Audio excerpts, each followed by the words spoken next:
Welcome student. तो आपका स्वागत है आपके अपने यूट्यूब चैनल जूनियर गाइड पे। तो हम लोग इस वीडियो में देखेंगे क्लास 12th का इकोनॉमिक्स जो जैक बोर्ड के द्वारा रिलीज़ किया गया है। जो सेट मेरा ये 1 है, जैक बोर्ड ने कहा है कि 5 सेट रिलीज करेंगे। तो सेट 1 का कुछ क्वेश्चन हम लोग देख चुके हैं, जो क्वेश्चन नंबर 1 से लेकर 15 और 31 से लेकर 45, ठीक है। फिर है 21, 25 और 21 से 25 तक हम लोग देख चुके हैं, और फिर 26 से 28 और 29, 30 ये सभी क्वेश्चन हम लोग देख चुके हैं। अगर आपने नहीं देखा है तो लिंक डिस्क्रिप्शन में है, वहाँ से जाके आप देख सकते हैं, या फिर चैनल के ऊपर जाइए, वहाँ से आप देख सकते हैं, ठीक है।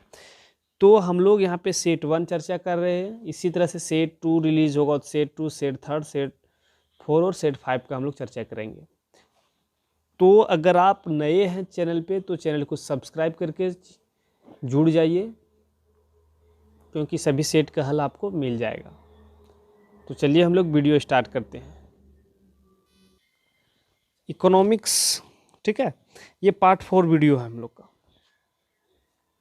तो चलिए हम लोग स्टार्ट करते हैं कि पहला क्वेश्चन है कि स्टॉक किसे कहते हैं।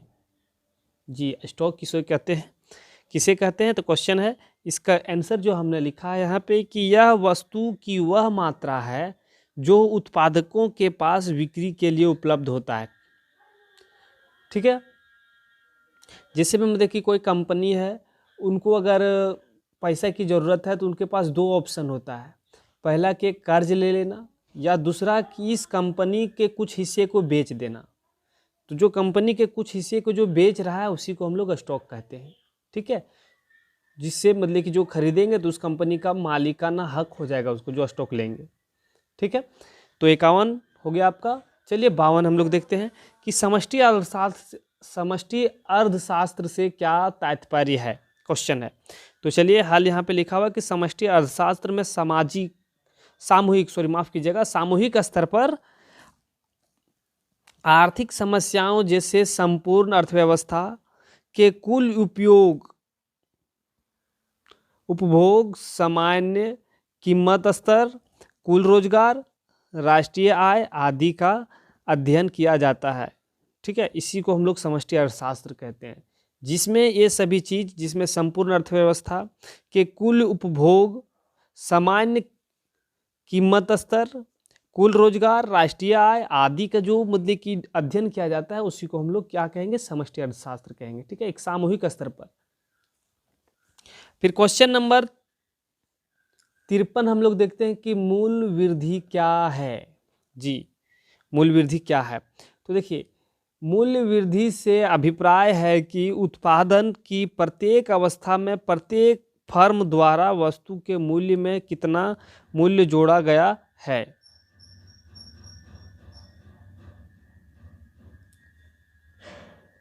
ठीक है, जोड़ा गया है, उसी को मूल्य वृद्धि कहते हैं। उम्मीद है कि आपको क्वेश्चन नंबर 51, 52, 53 समझ में आया होगा। तो चलिए क्वेश्चन नंबर 54 की ओर हम लोग बढ़ते हैं। 54 थोड़ा ध्यान से समझिएगा, इंपॉर्टेंट क्वेश्चन है। तो वस्तु विनिमय प्रणाली से क्या कठिनाई होती है। तो हाल देखिए हमने लिखा है यहाँ पे, वस्तु विनिमय का कठिनाई निम्न है, ठीक है। देखिए इसका बहुत सारे कठिनाई होता है। इससे पहला कठिनाई है कि दोहरा संयोग का अभाव, ठीक है। दूसरा है क्रय शक्ति संचय में कठिनाई। तीसरा है सर्वमान्य मूल्य मापक का अभाव। चौथा है वस्तु विभाजन में कठिनाई। पांचवा पॉइंट है मुख्य हस्तांतरण का अभाव। और छठा जो लास्ट पॉइंट है, भावी भुगतान का अभाव, ठीक है। तो ये सभी पॉइंट है आपका, दोहरा संयोग का अभाव है। ये सभी पॉइंट जो इधर वाले हमने थोड़ा सा देखिए, हमने थोड़ा यूनिक करने का प्रयास किया। आप इसे चाहेंगे तो इस तरह से लिख सकते हैं कि वस्तु विनिमय कठिनाई निम्न है। पहला लिखिएगा यहाँ पे दोहरा संयोग का अभाव, दूसरा लिखिएगा क्रय शक्ति का संचय। इस तरह से टोटल आप लिख सकते हैं, ठीक है।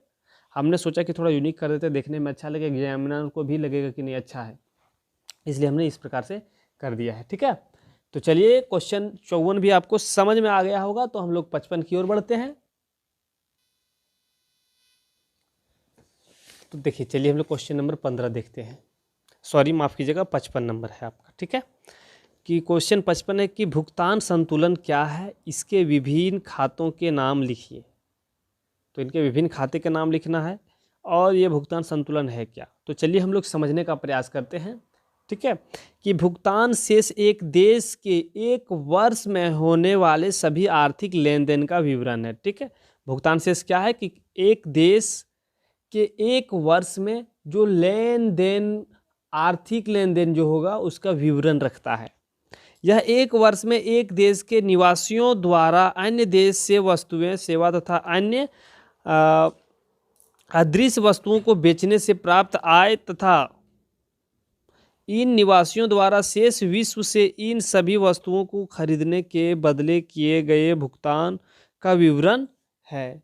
ठीक है, भुगतान शेष लेखांकित विवरण है। ये भुगतान शेष क्या है, ये लेखांकित विवरण है। भुगतान संतुलन, देखिए यहाँ तक उम्मीद है कि आपको समझ में आ ही गया होगा। तो भुगतान संतुलन समझिए आप। भुगतान संतुलन के दो प्रकार होते हैं, पहला है चालू खाता, दूसरा है पूंजी खाता। तो चालू खाता में 3 प्रकार पाया जाता है। फर्स्ट है कि दृश्य व्यापार खाता, दूसरा है अदृश्य व्यापार खाता और तीसरा है एक पक्षीय अंतरण। ठीक है, ये चालू खाता का था जो प्रकार दिया हुआ है यहाँ पे। पूंजी खाता का भी प्रकार दिया हुआ है यहाँ पे। 4 प्रकार के ये होते हैं। पहला है सरकारी सौदे, दूसरा है निजी सौदे, तीसरा है प्रत्यक्ष निवेश और चौथा है पोर्टफोलियो निवेश। ठीक है, पोर्टफोलियो निवेश। ये था आपका भुगतान संतुलन के जो खाते के नाम है, खाते कितने प्रकार के खाते पाए गए हैं, ये है आपका। ठीक है, तो ये 55 नंबर क्वेश्चन था। अब हम लोग देखेंगे 56। चलिए हम लोग देखेंगे क्वेश्चन नंबर 56। क्वेश्चन नंबर 56 है कि अर्थव्यवस्था में आय के वर्तुल चक्रीय प्रवाह के 2 क्षेत्रीय मॉडल की व्याख्या कीजिए। तो हम लोग 2 क्षेत्रीय मॉडल की व्याख्या करने वाले हैं। तो चलिए हम लोग समझते हैं, बारीकी से समझेंगे, आप ध्यान से समझिएगा। ठीक है, कि आय के चक्रीय प्रभाव के 2 क्षेत्रीय मॉडल में अर्थव्यवस्था के 2 क्षेत्रों, घरेलू क्षेत्र तथा उत्पादक क्षेत्र के बीच होने वाले चक्रीय प्रवाह का अध्ययन किया जाता है। ठीक है, देखिए यहाँ पे इसमें हमने शुरू में चर्चा किया है कि एक देखिए यहाँ पे घरेलू क्षेत्र और एक है उत्पादक क्षेत्र। ये 2 क्षेत्र के बारे में हम लोग चर्चा किए हैं। तो इसको समझते हैं कि घरेलू क्षेत्र और उत्पादक क्षेत्र है क्या। कि देखिए घरेलू क्षेत्र, यह क्षेत्र उत्पादक क्षेत्र को उत्पादन के कारकों की सेवाएं प्रदान करता है तथा उत्पादक क्षेत्र द्वारा उत्पादित अंतिम वस्तुओं तथा सेवाओं का उपयोग करता है। तो देखिए ये आपको समझ में आया होगा। ठीक है, चलिए हम लोग उत्पादक क्षेत्र को भी देखते हैं हम लोग, कि यह क्षेत्र अंतिम वस्तुओं तथा सेवाओं को उत्पन्न करता है। यह क्षेत्र उत्पादन के कारकों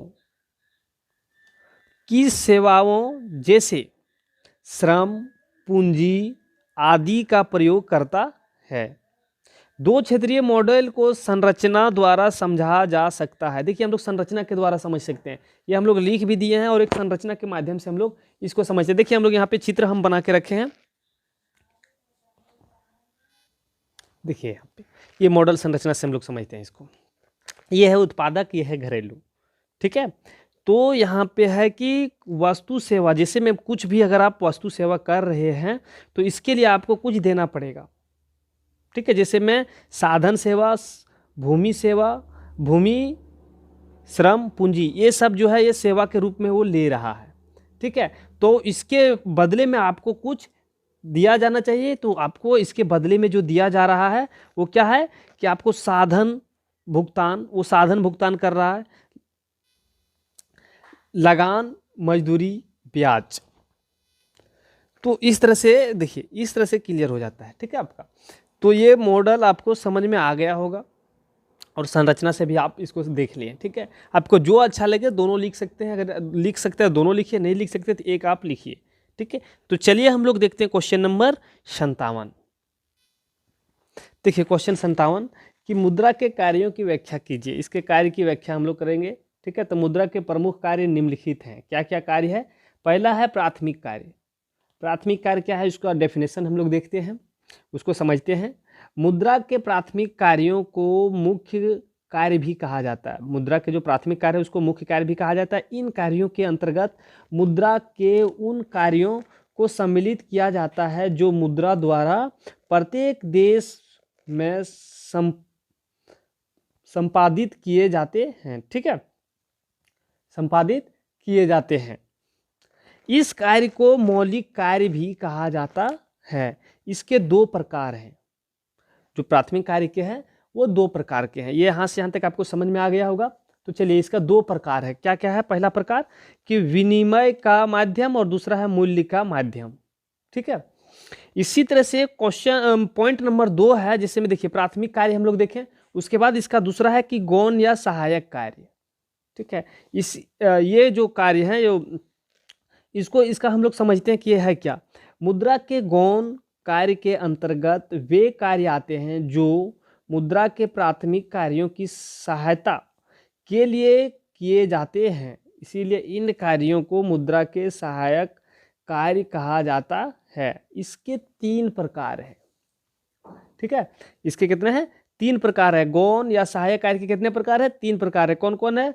स्थगित भुगतान का मान, मूल्य का संचय, और तीसरा है मूल्य का हस्तांतरण, ठीक है।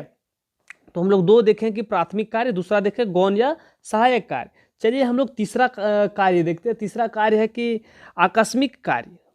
आकस्मिक कार्य क्या है कि इसको हम लोग समझते, देखिए प्राथमिक तथा गौण कार्य के अतिरिक्त मुद्रा के कुछ आकस्मिक कार्य भी हैं, ठीक है। कि ये निम्नलिखित है। क्या क्या है निम्नलिखित है? पहला है कि साख का आधार, ठीक है, साख का आधार। दूसरा है सामाजिक आय के वितरण का आधार। तीसरा है अधिकतम संतुष्टि एवं उत्पादन का आधार। चौथा है पूंजी की तरलता गतिशीलता में सहायक। और 5वां पॉइंट है कि शोधन क्षमता की गारंटी। और 6ठा पॉइंट जो लास्ट है आपका, निर्णय की वाहक। तो निर्णय का वाहक देख लिया हम लोग। तो देखिए हमने देखा कि मुद्रा के कार्य की व्याख्या। अब यहाँ पे आपका बच जाता है लॉन्ग क्वेश्चन, ठीक है, लघु उत्तरीय प्रश्न जो बचता है 5 नंबर वाले क्वेश्चन। उस क्वेश्चन को हम लोग अगले वीडियो में कवर करेंगे, क्योंकि वीडियो लंबा हो रहा है।